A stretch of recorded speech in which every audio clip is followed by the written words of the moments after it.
Hello po, good morning. Ito po yung aming obento or lunch box. Ito po yung aking mga ingredients. Meron po akong chicken, talong, at edamame. Hiwain po natin yung chicken sa katamtaman laki. Lagyan po natin asin.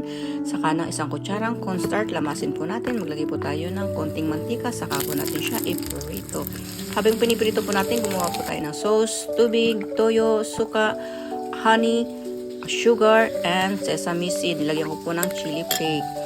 Ayan, baliktad din po natin. Lagyan po natin siya ng toasted garlic at ibuhos po natin yung ginawa nating sauce.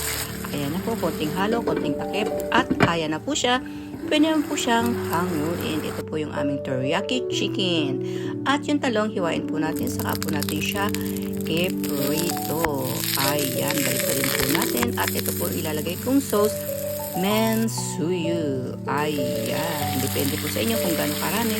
At maglagay rin po tayo ng green onion at ng sakura daikon sa ating baonan. Luto na po lahat. Pwede na po natin ilagay sa ating obento. At ayan na po siya. Sa mga papasok, kyotsuke kudasai, tirashaimase, kikashinai yoni, kyomo ichinichi gambarimashu.